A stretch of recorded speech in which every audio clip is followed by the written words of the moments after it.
apologize, if that's not the way you were going, but you need to get to round table hold in order to get cash. Things you will need to put this build together are flame spell, which you'll have if you're the prophet, and you also want the dragon fire spell. In order to heal the flying dragon in the lake, and then go to the Church of Dragon card you get from him. So those are the things you really need for this. That's really pretty much it. Now to make this build any weapons or anything like that, you're going to upgrade your seal to +3 as soon as you can. The best way to do that is to get the stones from the trolls up on the hill there. If they smash that stone object, you'll get a bunch right away, and then head into the tunnel area and farm them there. There's, I don't know, 6 in there that you can just +3 as soon as you can. The best way to do that is to get the stones from the trolls up on the hill there. If they smash that stone object, you'll get a bunch right away, and then head into the tunnel area and farm them there. There's like, I don't know, 6 in there that you can just pick up from the walls. That should be enough to get you to +3 right away. Additionally, if you kill the boss in the tunnels there, you'll get the Roar Medallion. This is supposed to increase the effectiveness of breath attacks, which Dragon Fire is. However, I did a little bit of testing and I can't seem to see a difference. It doesn't seem like the spells do any more damage or have a wider AoE or cast any less. So I don't know if this is working as intended or if I just can't notice a difference, but nonetheless, it's there if you want it. One other piece of equipment that you can get and replace your finger seal with is the Dragon Communion seal if you want.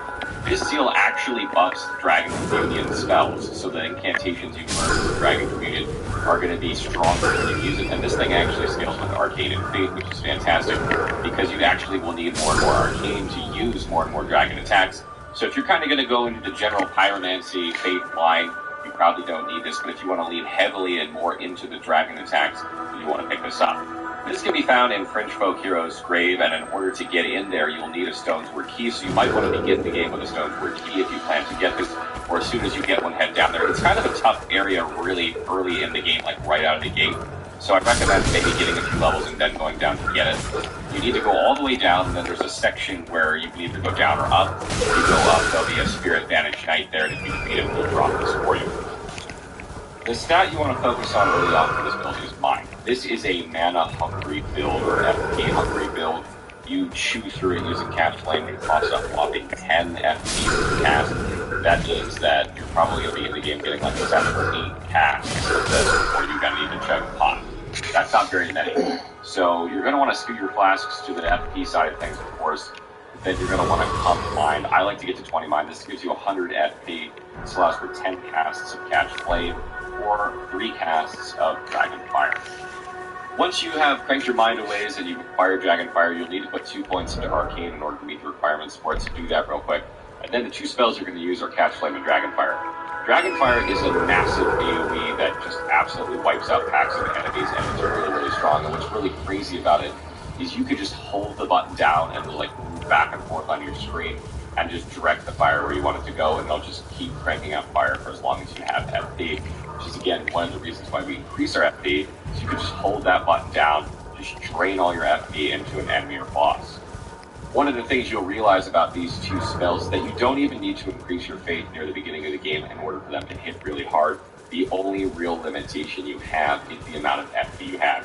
You want to drain your FP bar as fast as you can on hard enemies, and then use a button to just replenish it after. Like, that is the best strategy. And the same is true with Catch Flame. Like, you can just walk up to a boss and spam the hell out of that ability, and you'll absolutely melt bosses or enemies. What I really like about this build is that it just has incredibly high damage from the very beginning of the game, and also if you're using Catch Flame, you can roll and cast it very, very quickly, not unlike the way the Archer build I made rolls and shoots very quickly. So, get in the habit of sprinting and casting that also casts quickly, or rolling and casting that ability to begin your sort of unleashing of that spam. Once you have 20 Mind and 12 Arcane, you're going to want to start cranking Faith to further boost the damage of these abilities. The damage of these is just going to keep going higher and higher the more you upgrade your seal and the more you crank Faith. You don't even need to use a weapon as long as you manage your flasks well, and you should be going to get Golden Seeds. You can look for the locations of those on the wiki in order to increase the number of flasks you have, so you don't have to rest frequently to replenish your mana. Again, this is a very FP hungry build, and you're going to take it through it. Just a few other tips for this build. I like to use a torch in my offhand. You can use a shield if you want as well, or you can have both. Swap between them as necessary. But there's a really nice torch in the Castle Morn area that's ability allows you to breathe fire, which just works really well with this build. Maybe you have catch flame in one hand and the torch in the other, and you use that. And also, theoretically, if the medallion is working from the roar medallion, this should impact that torch as well, increasing the effectiveness of it. Again, I haven't noticed a difference in the effectiveness, but I have not tested it with that torch. Theoretically, it should work. You'll also want to be on the lookout for some better armor with this setup. The Prophet's armor is not very good. The Confessor has a little bit better armor. The Prophet's armor is not very good. Look out for something that's more tanky-ish. Just make sure you can do and roll still. But definitely try and get some better armor as soon as you can. This build is also exceptionally good for farming. It just allows you to wipe out lots of enemies really quickly. Maybe they have an armor set that you want, or a sword that you want, or a shield that you want, something that you want. You can just take out 5-6 packs of enemies at a time with it, and use it need it for your farming. Maybe you want to farm animals for something, you need to crack your sword. Just walk up to her, help her real quick, dragon fire, pick up everything, go rest, reload, do it again. It's really good for farming, so if you're someone who likes farming, this might be a great build for you. One other tip is you'll probably want to pick up Lightning Strike at some point. This is located in the Weeping Peninsula. You can check the wiki's exact location on our interactable map there for it. But this will allow you to use lightning damage on enemies that are resistant to fire, and it just gives you another thing in your arsenal. You'll need another memory slot for it, but the rise there located in the Weeping Peninsula, which is you can also find on the wiki, but it's not too far from Lightning Strike. If you get inside there, you'll get a memory stone, which will open up another memory slot for you, which will allow you to slot this in there. And lastly, if you do want to use weapons to supplement this build, which you're perfectly fine and perfectly able of doing, there are a couple of good ones you can get in the Eastern Limgrave area, which are Golden Bow and Sacred Blade. One of them buffs your defenses and attack, which is probably not as good, but it does give you something that you can use. And the other one is Sacred Blade, which allows you to shoot a projectile, which seems like it would be more optimal for this build. So make sure you pick up either one of those. They're in Eastern Limgrave. You can check the interactable map again on the wiki for the exact locations of those. Pretty easy to get really quickly in the game. So that's it for our Dragon Priest build. I think I'm going to do one more beginner build, a strength build. People have been asking me to do a strength build, and that's the one sort of archetype I haven't done, so you can look forward to that. Then we're going to move on to some more advanced builds. I think the first one I'm going to do is an Arcane Archer build, or sort of a Magic Archer type character. But I'm not sure where I'm going to go after that. If you have requests, please put them in the comments below.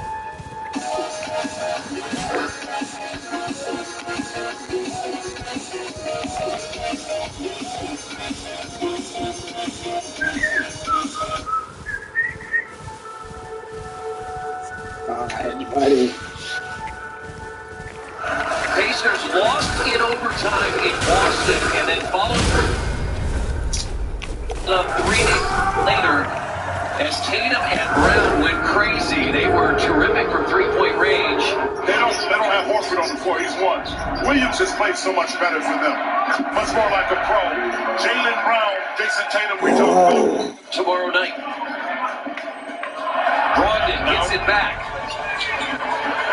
Put down by Jackson. They got fouled. They didn't really call it. First game back after the All-Star break. Hit 5 threes in their win at Brooklyn. He misses there. Tatum the rebound, and that's 5 straight for Boston. Yeah, force them to have the all the reserve energy they think they have. They lob it up at the rim, and Williams able to get it. Grant Williams is shooting 44% from three-point range. One of the best in the league is Tyrese Halliburton. Looking to be aggressive. Williams got some quick feet. Pacers up 1. Brown got the roll. I mean, he was well defended. And that's who we were talking about at the top of the show. They still made a tough shot. Halliburton again. Look at that. Like I said, looking for it early. Tyrese Halliburton's hit back-to-back 3. Smart blocked by Jackson. He had 5 Friday night against Oklahoma City. Brogdon for 3. Halliburton rests right now. Brogdon drives on Brown. Got him in the air. Yeah, I'd almost rather get the foul on it. We will not see number 6 on the floor off the bench for the Pacers. Duarte shot fake. Nice shot. Nice basketball. Shot for a guy who hasn't played in the game in a couple of games. Got injured before the All-Star break. And Brown backdoor. But Williams makes the pass. Hitches 13 of 22 Friday night against Oklahoma City. Lob it up. Throw it down. Tice. Here's what you got that's good. Pacers switched everything, and they really stagnated that offense. But Pritchard was the guy, I believe he had like 19, just to really make some big hooks against the guard. Was to get paid Pritchard more time on the floor. Good close out by Hield. Step back again. Oh, my goodness. All of a sudden, Boston, I thought, Chris, caught up. They came in, and some teams come at the beginning of the game, and they're not quite there with their energy. Tice is able to get up to get that block. It's defended as well as you could. Boston has matched Indiana's 5-point lead. Halliburton for his third three. Brooklyn is in 8, so they're in a play-in situation right now, but they're getting healthier, and that's swatted out of there by Williams. Chris Duarte has come back in, loves it up to Smith. Good read. So you've got 3 ball handlers out there that can do that.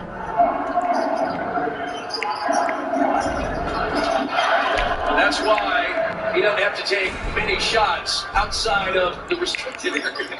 But Malcolm stopped the offense on that one. Tatum catches inside, scores. Heck of a pass by Smart. Neal. Cut off by Brown. There you go. There you go. That's good basketball there. The guys are seeing where the pass is going and whether you implied I didn't know that. No, you. No, Remember. I'm just messing. Remember, here's a third for Brissett. Back in the day, we could say the banks weren't open. We've had a lot of fun calling it. Pacers have played well. Here's a 4-3. Brissett again. Depends on whether you like offense or defense. So great. Buddy Hield. 30% right there. Duarte got a look. Reloads. Duarte. They take a timeout.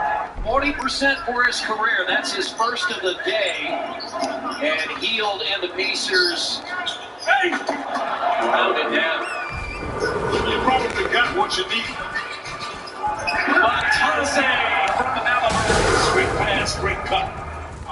Let's stay solid here. That's the one guy you don't want to leave. Malcolm made a mistake. Shot has become so huge. You got a big at the paint or a 3-point shooter. Which one do you cover? Halliburton got it.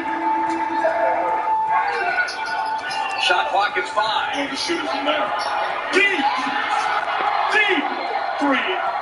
Almost logo. Score. It just fits well together. Thanks, Ron. Thank you. Here's Brissett. Great play. They had it read perfectly.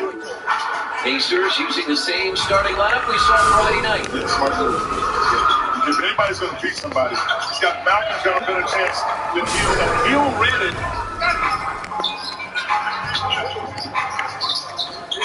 Wrong to the drive. Great pass. Great see. Way to see it. So he can try to get himself free. Great anticipation by Halliburton to come up with that steal. Brissett, another 3, his 6th. Get back out of bounds. Pacers led by 19. Smart. And a timeout taken by Rick Carlisle and the Pacers. Never saw the defense. When you're passing the ball, young people, you got to see the defense. Just don't see the offense. Smart. And Brissett out ahead of the crew. Good hands-up play by Gomer. He's come in and been effective just as he's come into the game. And Williams in double figures. You see, everybody stopped around the 3-point line and left him. Halliburton out there trying to figure out by himself. Halliburton, a sweeping hook shot. That is a difficult shot. 5th time in 7 games for the Celtics. Great move. Brissett, Great. counted. tough call. And frankly, it's not a bad call. I have to be, in all fairness, it's just a tough call. Lob it up, throw it down. Isaiah Jackson. How about that? Halliburton got it to the baseline. Rebound Smith. He'll reload and hits. Yeah. He was able to get a dribble to give him a little bit of balance.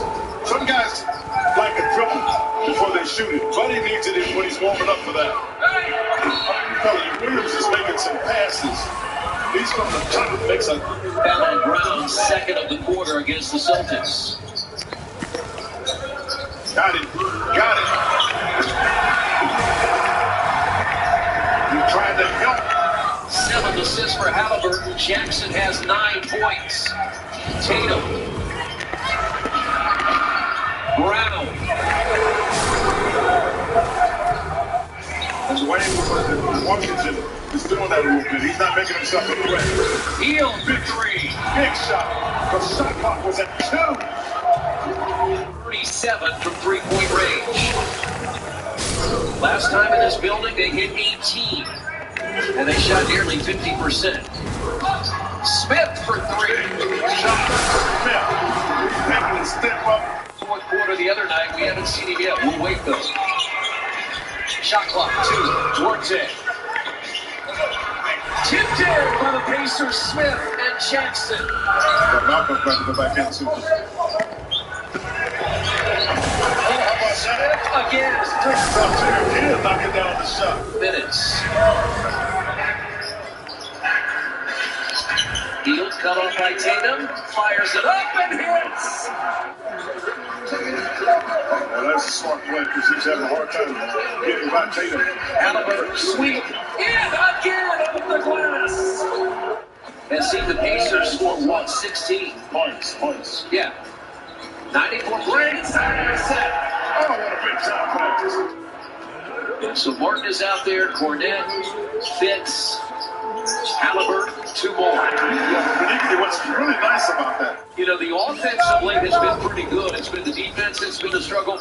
What have you seen tonight? Boston's missed shots, we know that. But how good has the Pacers' defense been today? Pacers end a 4-game losing streak to the Celtics.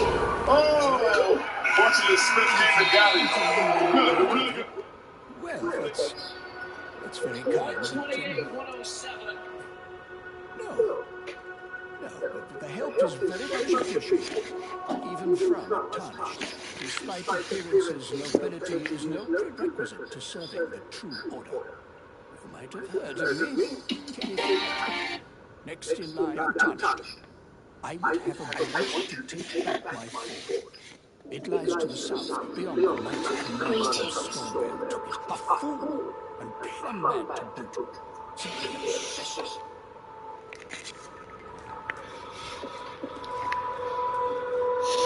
I offer you an accord.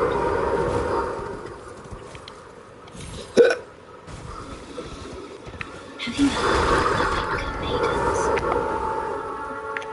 They serve the 2 fingers, offering guidance and aid to the tarnished. Which means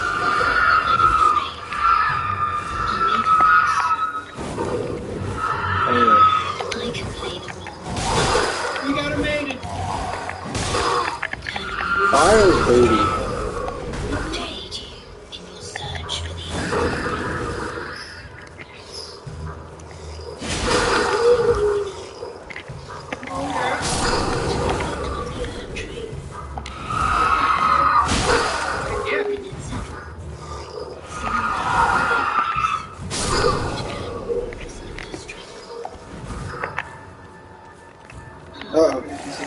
No, get him!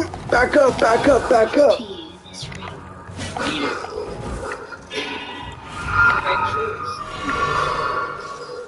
Use it to traverse great distances. Can you frickin' hit a shot, dog?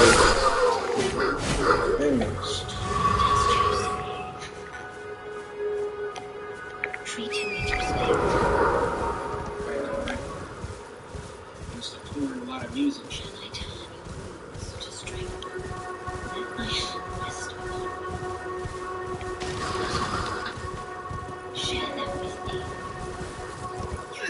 Jeez! Man, we can't even level up, man. We need 800. We definitely want to go for a lot of health, a lot of stamina. And then, I feel like I like dexterous weapons. Wait, what?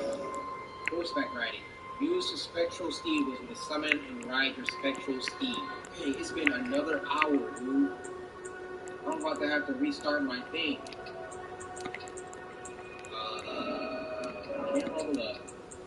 I wanted to pass the time until morning. I'm not about to be running around at night as demon bats, and I bet like only certain NPCs are going to be available at certain times of the day. Maybe certain events will only take place in the morning or at night. Bro, that's a whole other dimension to the game. I want to like ride my horse. All right, let's try this out. Oh! During mounted jump. Double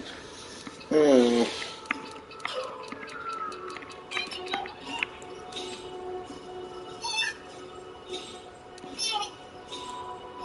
I could change direction in the air. Bro, this mobility. Jump off like that. Come right back. Yo! We out here. Onward to battle. Come here. Boom. Boom. Oh, yes. Oh, this is crazy. Dang, it's like 50 on it, dudes. All right, here we go.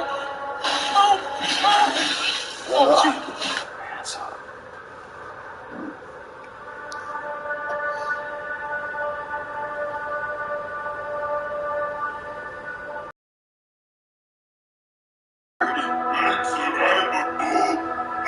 I'll be taking that now.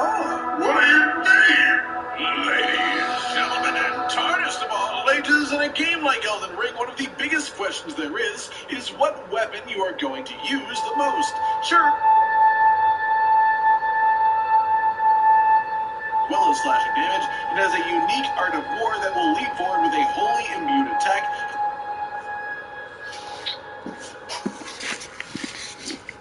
Anyways, the Wraith Calling Bell. This is an item, yes, an item, a clickable item that you can use to spend 7 FP and summon a Wraith projectile coming in on your targeted enemy.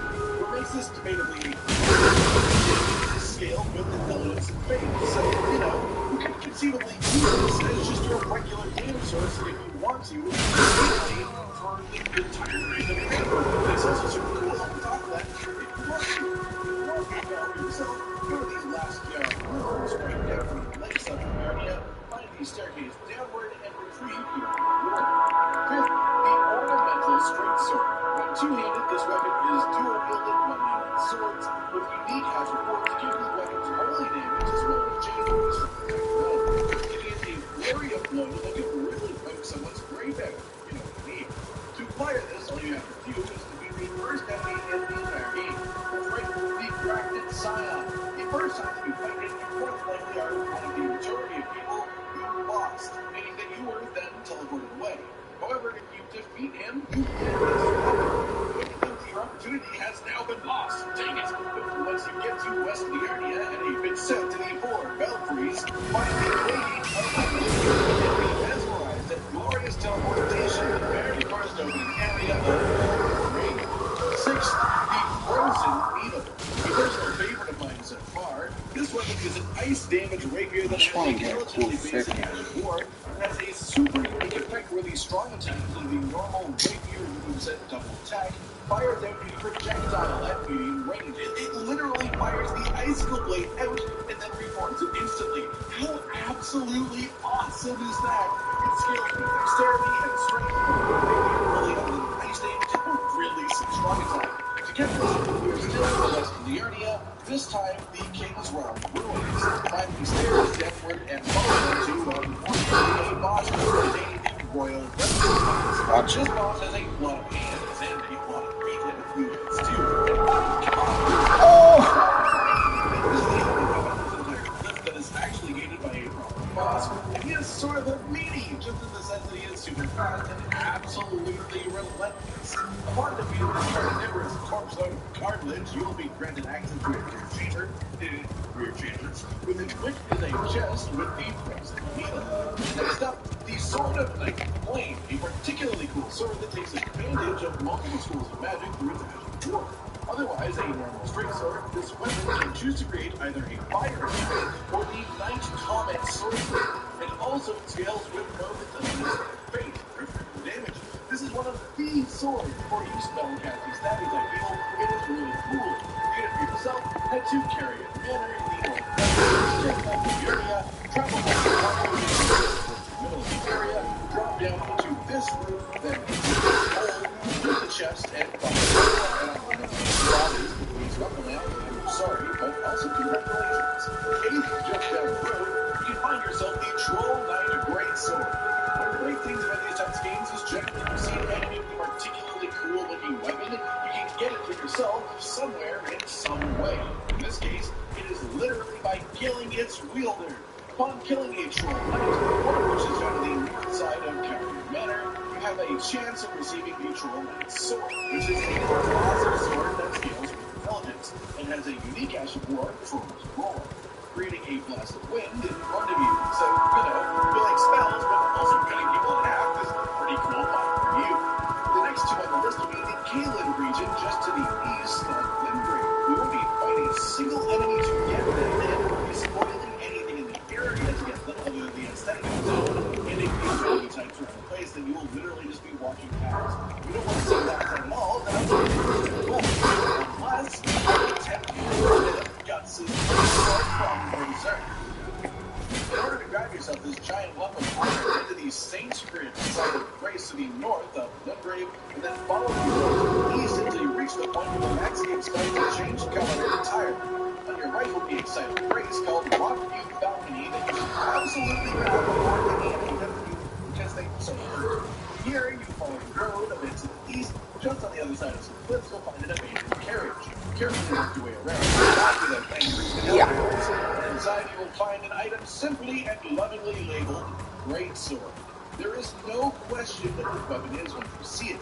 The description of the weapon even references it greatly, like Great Sword. If you want to really show some guts in your Elden Ring playthrough, then this is definitely the weapon for you. Finally, we have the Meteorite Staff.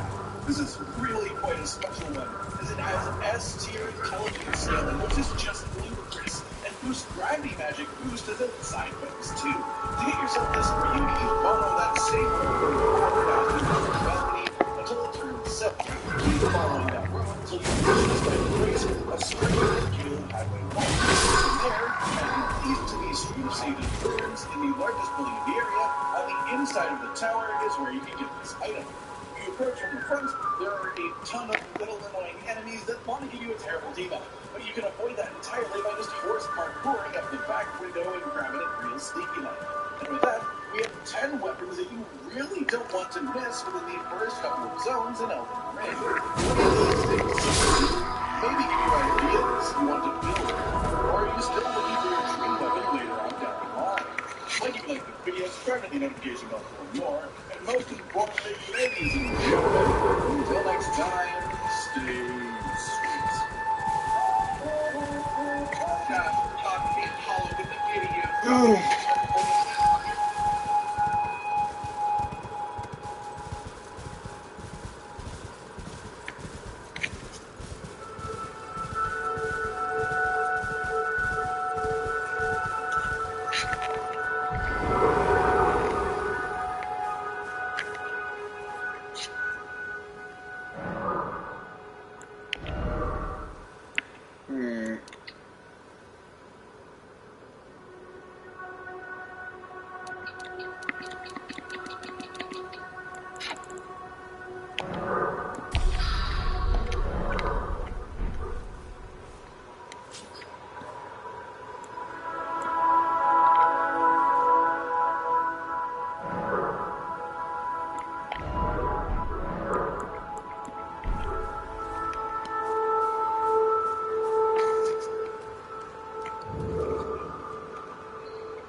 So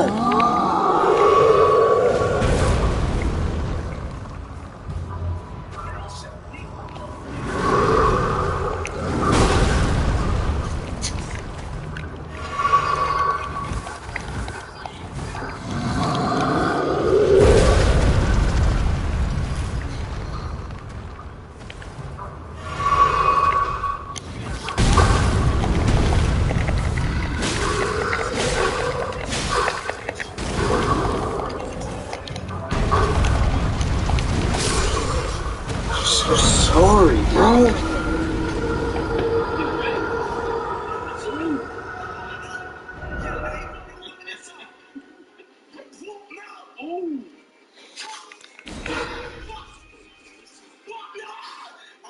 What's up? No. Yeah,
Watch this.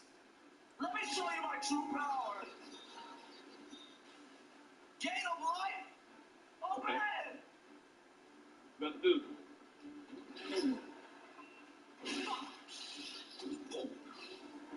Very good. You ain't nobody, bitch. You ain't nobody, bitch. Very good. You do that, bro. Watch out, man. I must show you the way.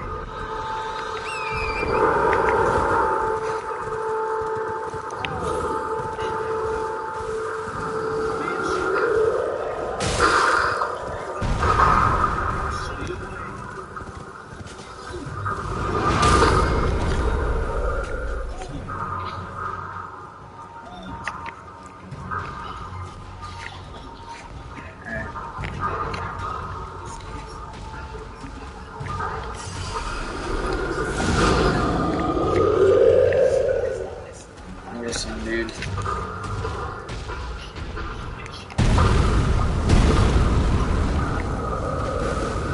That's not a...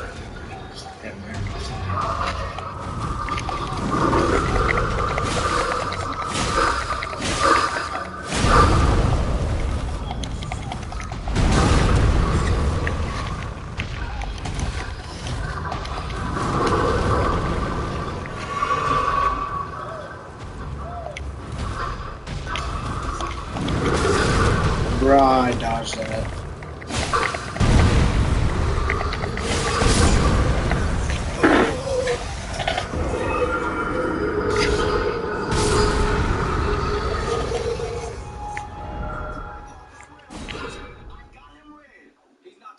I'm gonna teach your bitch ass a lesson, nigga. It's 101. Now you put the weapons up. We.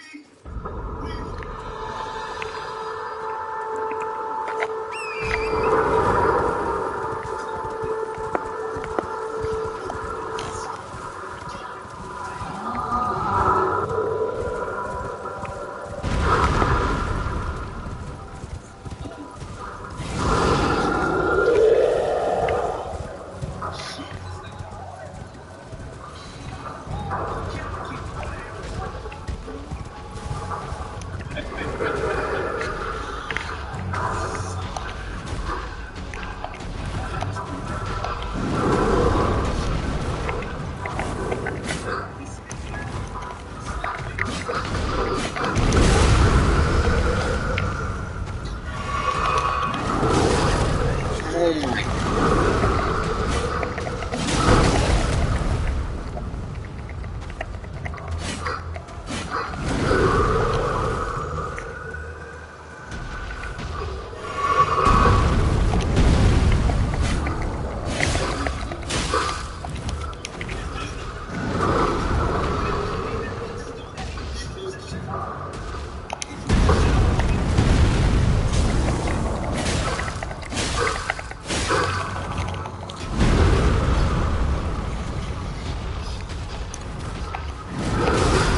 Bro, like,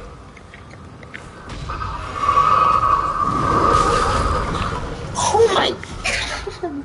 Oh.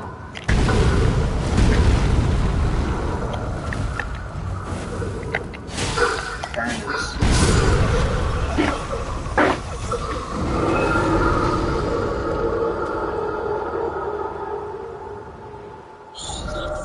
I don't want to FaceTime. Oh my freaking gosh, you see me every freaking night.